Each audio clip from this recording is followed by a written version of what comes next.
Hello. വണ്ടിയിലിരുന്ന് ഒരു intro എടുക്കാൻ നോക്കുമ്പോഴത്തേക്ക് ലൈറ്റ് ഓഫ് ആയി ഗൈസ്.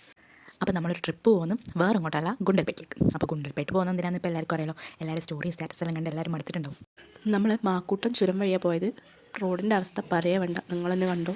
അതിൻ്റെ ഇടയ്ക്ക് ഒരു ബസ് ചെറുതായിട്ട് ആക്സിഡൻ്റ് ആയി. അങ്ങനെ ആകെ മൊത്തത്തിൽ അടിപൊളിയായിരുന്നു. അങ്ങനെ തുഴഞ്ഞു കഴിഞ്ഞ അവസാനം ബ്രേക്ക്ഫാസ്റ്റ് കഴിക്കാൻ വേണ്ടി വഴി കണ്ട ഒരു റെസ്റ്റോറൻറ്റിൽ നിർത്തി. ഇതേ രണ്ട് ഇണക്കുരുവികൾ നടന്നു വരുന്നുണ്ട് ഗൈസ്. അപ്പോൾ ഫുഡിൻ്റെ കാര്യം എന്തായിരിക്കും എന്ന് എനിക്ക് നല്ല ടെൻഷൻ ഉണ്ടായിരുന്നു. പക്ഷേ ഫുഡ് വാസ് അടിപൊളി. ഫുഡ് സെറ്റായി പിന്നെ എനിക്ക് വേറെ പ്രശ്നങ്ങളൊന്നുമില്ല. ഞാൻ ഫുൾ ഹാപ്പിയാണ്. സെറ്റായിട്ട് മുമ്പോട്ട് പോകും. ഈ കുട്ടിക്കാരങ്ങനെ കണ്ട ഇതിൻ്റെ ഒരു വീഡിയോ എടുക്കാൻ വേണ്ടി ഞാൻ നോക്കിയതായിരുന്നു. അപ്പത്തേനുണ്ട് അത് എൻ്റെ അടുത്തേക്ക് വരുന്നത്. അപ്പോൾ ഫുഡൊക്കെ കഴിച്ച് നമ്മൾ അവിടെ നിന്ന് പിന്നെയും മെല്ലെ യാത്ര തുടങ്ങിയിട്ടുണ്ട്. നമ്മൾ ആക്ച്വലി കഴിഞ്ഞ കൊല്ലം ഗുണ്ടൽപേട്ട് പോയിട്ടുണ്ടായിരുന്നു. പക്ഷേ ഓഫ് സീസൺ ആയതുകൊണ്ട് തന്നെ അത്രയും ഫ്ലവേഴ്സ് ഒന്നും ഉണ്ടായിട്ടില്ല.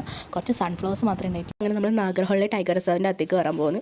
ഇനി ഞാനാണ് ഡ്രൈവർ. അങ്ങനെ വളരെ അന്തസ്സായിട്ട് ഡ്രൈവ് ചെയ്ത് വഴി തെറ്റിച്ചിരിക്കുന്നു. നമ്മളായിരുന്നു ഫ്രണ്ടിലുണ്ടായിരുന്നു. അങ്ങനെ ഞാൻ വീണ്ടും അച്ഛൻ തന്നെ ആയുധം കൈമാറി അങ്ങോട്ട് മാറിയിരുന്നു. വഴി തെറ്റിയിട്ടൊന്നുമില്ല, ഈ വഴിയിലേക്ക് കൂടി നമുക്ക് പോകാം. നമുക്ക് സ്ഥലത്തെത്തിയ പോരെ. അങ്ങനെ ഫൈനലി നമ്മൾ ഗുണ്ടൽപേട്ട് എത്തിയിട്ടുണ്ട്. ഇനി ബാക്കിയുള്ളത് നിങ്ങൾ കണ്ടോ. പൂക്കൾക്കടയിലേക്ക് കൂടെ നടന്നു വരുന്ന അശ്വതീനെ നിങ്ങൾക്ക് കാണാം. പൂക്കൾ പറിച്ച് നോക്കണം എന്ന് എനിക്കുണ്ട്, പക്ഷേ അവിടെ ഒരു ചെക്കൻ ഉണ്ടായതുകൊണ്ട് അവനെ പേടിച്ചിട്ട് ഞാൻ പറിച്ചിട്ടൊന്നുമില്ല. ചെറുതായിട്ട് തൊട്ടും തലോടിയൊക്കെ ഞാനിങ്ങനെ വന്നു. എന്താണെന്ന് അറിയില്ല, പൂക്കൾ കണ്ടുകഴിഞ്ഞാൽ എനിക്കൊരു തരം ആക്രാന്തം തന്നു. നമ്മൾ പോയപ്പോൾ കുറച്ചൊരു മൂടി ആയിട്ടുള്ളൊരു ക്ലൈമറ്റ് ആയതുകൊണ്ട് നമുക്ക് വീഡിയോയിൽ അത്ര അടിപൊളിയായിട്ട് കിട്ടിയിട്ടില്ല. സത്യം പറഞ്ഞാൽ ട്രിപ്പ് പോയത് ഓണത്തിന് മുമ്പെയാണ്.